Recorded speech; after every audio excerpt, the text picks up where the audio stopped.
नमस्कार मंडळी, गॉसिप गर्लच्या आजच्या नवीन पॉडकास्टमध्ये पुन्हा एकदा तुम्हा सर्वांचं खूप खूप आणि मनापासून स्वागत आहे. हाच तो दिवस, हीच ती वेळ. 10 वर्षापूर्वी आपल्या बोंबल काकूंनी अनुजरावांना विचारलं होतं, तुमच्या फॅमिलीत वांगेवालीला घेणार का? तुमच्या फॅमिलीत वांगेवालीला घेणार का? आणि मग अनुजराव म्हणाले, हो हो घेणार की. वांग्याच्या मळ्यामध्ये कोण ग उभी राखीन करते मी वांगेवाली रावजी. हात नका लावजी पातील कॅमेरावरी रावजी. हात नका लावजी पातील कॅमेरावरी. हॅपी अॅनिव्हर्सरी बोंबल काकू आणि अनुजराव. मग काय आज काय स्पेशल? आज भरीत पार्टी वाटतं. बोंबल काकू ग्रीसवरून येताना कॅस्टर ऑइल पण घेऊन आलेत, म्हणजे प्यायला व्यायला लागलं तर. एवढी वांगी खातात ना, म्हणे वांगी खाते ना मी, मला वांगी आवडतात, हे जगजाहीर आहे वांगो वांगो. हो ना बोंबल काकू.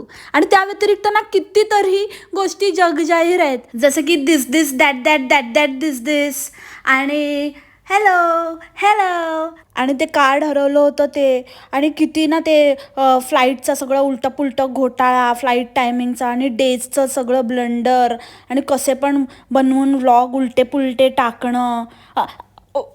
अरे का तोंड टाकतंय माझं बोंबल काकू? हां बोलू दे ना, मला बोलू दे ना, काय काय जगजाहीर आहे, असं काय करता मंडळी? जाऊ दे, आज नाही सांगत तुम्हाला, नंतर सांगे ना मी तुम्हाला. माझ्याकडे लिस्ट आहे, पूर्ण लिस्ट, काय काय जगजाहीर आहे बोंबल काकूंचं ते. आज त्यांची ॲनिव्हर्सरी आहे ना, म्हणून त्या बोलतायत की नको नको आज नको, आज मला सोडून दे, म्हणून आज देते सोडून. ले बक्ष दिया. ग्रीसला जाऊन ॲक्रोपोलिसला न जाता आठवडी बाजारात फिरणारी बाई मी पहिल्यांदाच बघितली असेल. काय डोकं आहे हो तुमचं बोंबल काकू? म्हणजे किती तुम्ही असं, तुम्हाला माहिती आहे की आठवडी बाजार किती फेमस आहे, लोक सगळा कुठला कुठला आठवडी बाजार दाखवतात. आत्ता मला चान्स मिळाला इंटरनॅशनल दाखवायचा, तर मी कसं सोडू? त्या ॲक्रोपोलिस काय, त्याच्यामध्ये कोणाला एवढा इंटरेस्ट असणार आहे? त्याच्यापेक्षा तर मला ह्याच्यावर जास्त व्ह्यूज येतील ना एकदम. कसा असतो बाहेर गावचा युरोपातील आठवडी बाजार. मग काय झालं, तर मुलींना बघायचा होता, म्हणजे मोठ्या मुलीला बघायचं होतं ना ते ॲक्रोपोलिस, पण नाही बघायला दिलं मी. कारण काय तिथे चालायला पाय दुखतात ना. इथे काय 5 किलोमीटरची पायपीट झाली तरी चालेल, वसूल आहे ना, म्हणजे एवढे व्ह्यूज येतील ते जास्त इम्पॉर्टंट आहे. मुलींना काय बघायचं आहे, कशात इंटरेस्ट आहे ते थोडीच आहे. असं असतं तर मग मी हे डेस्टिनेशनच चूज केलं नसतं ना, काहीतरी चाइल्ड फ्रेंडली किंवा लहान मुलांना आवडेल असं डेस्टिनेशन चूज केलं असतं. आता तुम्ही म्हणाल की गॉसिप गर्ल काय झालं, ह्याच्यात पण तर तिच्या मुलींनी एन्जॉय केला. केलं, पण हे ना तात्पुरतं असतं, हे ना नंतर मुलं विसरून जातात. हे कसं, हे जे डेस्टिनेशन आहेत ना सगळे सॅन्टोरिनी वगैरे, हे आयलंड्स वगैरे, हे मेनली ना हनीमून डेस्टिनेशन्स आहेत. तुम्ही बघितलं का तिथे जास्त मुलं तुम्हाला लहान मुलं दिसत नव्हती, सगळे कपलच दिसत होते. इवन ओल्डीज पण सगळे कपलमध्येच होते. तर त्याच्यावरूनच तुम्हाला कळलं असेल ना. आणि ठीक आहे, चला आता काय करणार, आता मुलं आहेत म्हणून काय फिरायचं नाही असं थोडीच आहे.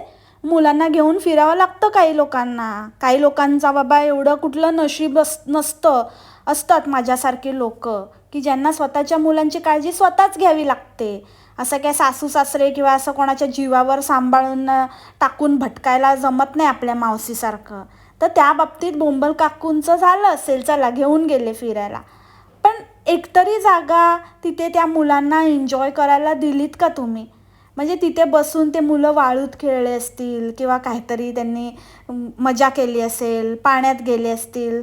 नाही, नुसतं आपलं चला चला चला चला चला चला चला चला चला चला चला चला चला चला चला असं वाटत होतं. ही कुठल्या तरी मंदिरातच कामाला आहे सिक्युरिटी गार्ड म्हणून. त्या मंदिरात कसं आपल्याला पाया पडायलाच देत नाहीत, 2 मिनटं थांबायला देत नाहीत, लगेच बोलतात चला चला पुढे चला पुढे चला. तशीच हिची गत होती. त्या मार्केटमध्ये पण नुसती आपली पायाला काय चाकं लावल्यासारखी पळतच सुटलेली. म्हणजे तिची पळायची पण स्टाईल एकदम सॉलिड आहे, माहिती आहे ना तुम्हाला, अशी क्वॅक क्वॅक क्वॅक क्वॅक. अर्थात पेंग्विन क्वॅक क्वॅक करत नाही हो, पण समजलं ना तुम्हाला. हां बस तेच महत्त्वाचं आहे. आणि तुम्ही परत ॲथेन्सला येणार आहात का बोंबल काकू? कारण ते अनुजराव म्हणत होते ना की ते नेक्स्ट टाईम आपण करूया, आता तर आपल्याला शक्य नाही आहे ॲक्रोपोलिस, आपण नेक्स्ट टाईम येऊ ना, परत येऊ तेव्हा करूया. परत जाणार आहे का तुम्ही? नाही, तुम्हीच म्हणाला होतात ना की मी एकदा एका ठिकाणी गेली ना की तिकडे मी सगळं एक्सप्लोअर करून घेते. कारण मग आम्ही परत परत 30 ठिकाणं व्हिजिट नाही करत ना.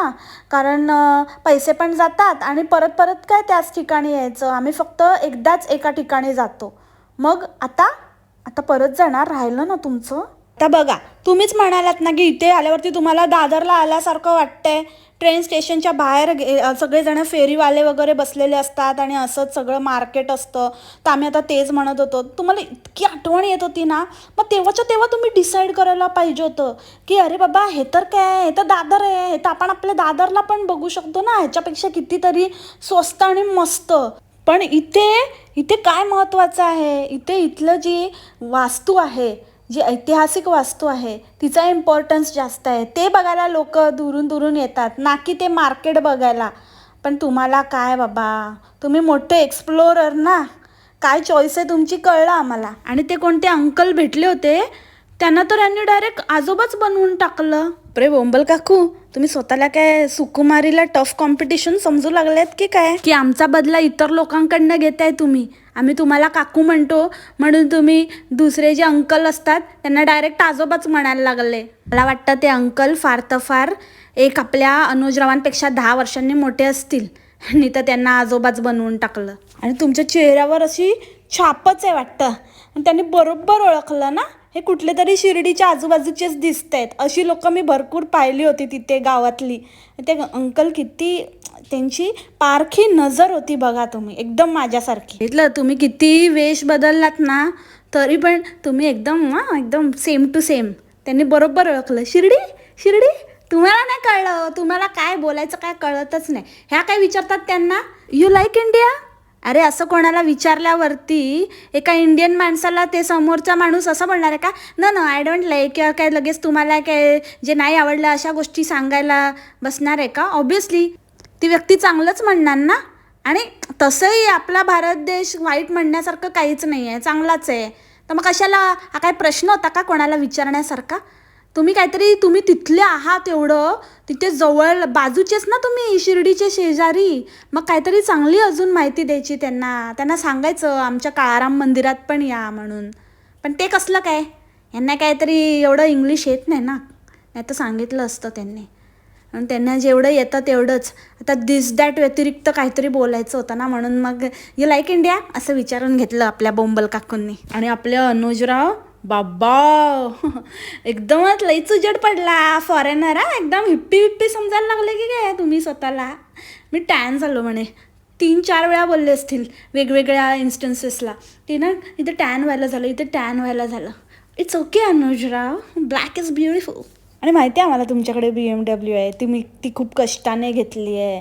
ते तुमचं एक स्वप्न होतं आणि हे सोपं नाही आहे. इतकं म्हणजे गावखेड्यातल्या मुलाने एवढी प्रगती केली, स्वबळावर BMW घेतली, हे आम्ही वारंवार ऐकलं आहे. अगदी वेलकमच्या बल्लूसारखं. मैं हॉकी का प्लेयर था, मेरी एक टांग नकली है, एक दिन मजनू भाई को गुस्सा आया, उन्होंने उसी हॉकी स्टिक से मेरी टांग तोड़ दी. तर तसंच सेम ते परत तुम्ही आम्हाला सांगितलं आहे ना. मग आता ते मुलींना आणि वेगळं विचारून कशाला प्रूव्ह करता. आपल्याकडे कुठली गाडी आहे वेल्ला. आणि मग तिने सांगितल्यावरती बोलायचं मोठी BMW वाली, चल.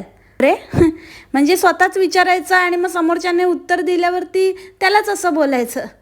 वा, काय अलगच आहे ना यांचं सगळंच. काय ते सगळे कपड्यांचं घेऊन बसलेली आणि सांगत होती हे इथून घेतलं ते तिथून घेतलं. अरे आमच्या मंडळींसारखी बघा तुम्ही, आमची मंडळी किती चाणाक्ष आहेत. त्यांनी मला आधीच सांगितलं होतं, हे इथून घेतलं ताई, ते तिथून घेतलं. सगळं त्यांना माहिती होतं, कुठलं मिशोवरनं घेतलं आहे आणि कुठलं झुडिओमधनं घेतलं आहे आणि कुठून घेतलं आहे, सगळं बरोबर. आणि तुमची मंडळी कुठे परग्रहावर राहतात हो. हां, सारखं हे आपल्याला ह्याची लिंक दे, त्याची लिंक दे, हे कुठून घेतलं सांग, ते कुठून घेतलं सांग. जरा जमिनीवर राहा, पृथ्वीवर राहा माझ्या मंडळींसारखी, तर तुम्हाला कळेल. या गॉंग वर्ल्डमधनं आलेले काय माहीत नाही काय नाही, आज आते कासे. आणि ह्यांच्यासाठी ते लक्झमबर्गमधला गुढीपाडवा राखून ठेवला होता. हां, तो 16 आत्ता सेलिब्रेट केला त्यांनी नेमकं हे आल्यानंतर. म्हणजे बघा किती ना ते नशीबवान आहेत खरंच. नटायला चान्स मिळाला बाबा. मग नाहीसे आज आमच्या लग्नाचा वाढदिवस पण होता, म्हणजे बोंबल काकूंच्या, आणि गुढीपाडवा सेलिब्रेशन पण होतं. मग मी साडी बिडी नेसली आणि पटकन रील बनवून घेतली. लग्नात मला नाचायला नाही मिळालं ना कावडीवर, म्हणून मग मी आज रील बनवून घेतलं की बघा कसं कावडी कसं इम्पॉर्टंट आहे आमच्यासाठी, आणि त्याच्याशिवाय आमचं लग्नच होत नाही. आणि मग मी नाचले. माझी ती एक सिग्नेचर स्टेप आहे ना, अशी कमरेवर हात ठेवून असं असं मटकायची, ते एकच येते मला, ती पण मी केली. हो, ते पण जगजाहीर आहे बघा. आत्ता बोलता बोलता अजून एक पॉईंट सापडला. आणि त्या गाण्यावरच्या कॉमेंट्समध्ये मी नोटीस केलं की सगळे नाशिककर, मी नाशिककर, मी नाशिककर, मी नाशिककर. म्हणजे ह्यांनी गावातले सबस्क्रायबर गोळा केलेत की काय, गाववाले आणि ह्यांचे पाहुणे रावणे. हे भारी आहे ना एकदम. म्हणजे असं ना, ते मतदानासाठी कसं जातात तसं असं गावभर फिरायचं आणि मग त्यांच्याकडनं आपल्याला सबस्क्राईब करून घ्यायचं. ते तर आपण लास्ट टाईम बघितलंच होतं, जिथे तिथे दुकानात वगैरे जाऊन जाऊन सांगत होती ना की माझं चॅनल आहे, याला सबस्क्राईब करा. असे गोळा केलेत बाबा. असं करून करून ते 2 लाख झाले एकदाचे. आणि आपल्या बोंबल काकूंची बेस्ट फ्रेंड परतली इंडियाला. बोंबल काकू त्यावेळेला नाही रडल्या जेव्हा ट्रिपला गेलेल्या, पण मग आता ना जेव्हा आपण त्यांना सांगितलं ना की हिने काय लक्षच दिलं नाही, हिला काय वाटतच नाही हे ते, म्हणून मग बोंबल काकूंनी स्पेशली मेन्शन केलं की मी दरवेळेला रडायची म्हणे. जेव्हा जेव्हा फोनवर बोलायची मी रडायची. आणि मग ह्यावेळेला पण मग शेवटी जाता जाता बोंबल काकू रडल्या. नाही ठीक आहे, त्याच्याबद्दल मला काही हे नाही आहे, वाटलं असेल थोडं वाईट, पण ते कसं असं सिच्युएशनल असतं असं मला वाटतं. कारण आता ते मागे ट्रिपला गेलेलं तेव्हा तर काय नाही वाटलं बोंबल काकूंना, असं मजेत एकदम टुनटुन उड्या मारत होत्या. पण आता त्यांना अचानक असं दुःख झालं, म्हणजे रिॲलिटी हिट झाली वाटतं बोंबल काकूंना. आणि जाता जाता मैत्रिणीकडनं पण 4 शब्द स्वतःबद्दल चांगले बोलवून घेतले बाबा. म्हणजे खरं असेल ते, पण बोंबल काकू म्हणाले असतील की आता जाता जाता सांग बाबा, नंतर कधी ना म्हणजे लाईव्ह अप्रिसिएशन होणार माझं. आता तुम्ही एकदा आता जाताच आहात, तर मग आता फायनली माझ्याबद्दल जरा 4 शब्द बोला. म्हणून मग त्यांनी पण सांगितले की बोंबल कशी चांगली आहे, तिने मला कशी मदत केली. हो ग हो, चांगलीच आहेस तू, आम्ही कुठे म्हटलं वाईट आहेस. आणि मंडळी, तुम्हाला असं नाही वाटत का हल्ली अचानकच एकंदरीत ह्या सगळ्या ताईंच्या सबस्क्रायबर्समधला कवी जागा झालाय? सगळ्यांना कविता येत आहेत मंडळी. मला पण पाहिजे, मला पण कोणीतरी कविता लिहून पाठवा. हे सगळ्यांना पाठवत आहेत, मग मी पण नाही ना, मी पण तुम्हाला आवडते ना, मग माझ्याबद्दल पण छान छान कविता लिहून पाठवा. जोक सपाट मंडळी, पण हे काय चाललंय काय, सगळ्यांनाच कविता एकसाथच येतात. मागे पण जेव्हा ते व्हिडिओ अप्रिसिएशनचे पाठवायचे होते तेव्हा सगळ्यांचे सबस्क्रायबर व्हिडिओ करून पाठवत होते, तेव्हा पण एकसाथच. ह्यांचं सगळंच कसं ना कोइन्सिडेंटली एकसाथ होतं.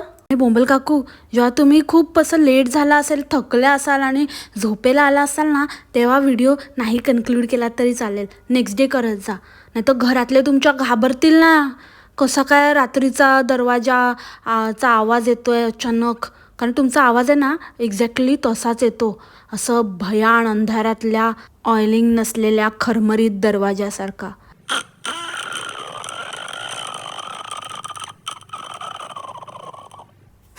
घाबरतील ना घरचे आणि मुली, उगाचच असला तरी आवाज काढून व्हिडिओ एंड करत जाऊ नका. बरोबर ना मंडळी? कसं वाटलं तुम्हाला माझा व्हॉइस इफेक्ट? मला नक्की कॉमेंटमध्ये कळवा. चला तर मग याच नोटवर आजचं पॉडकास्ट इथेच थांबवते. आय होप तुम्हाला आवडलं असेल. भेटूया आपल्या नवीन पॉडकास्टमध्ये उद्याच्या भागात नवीन विषयासोबत. तोपर्यंत खा प्या मस्त राहा आणि स्वस्त राहा. Take care. Bye bye. मासलामा.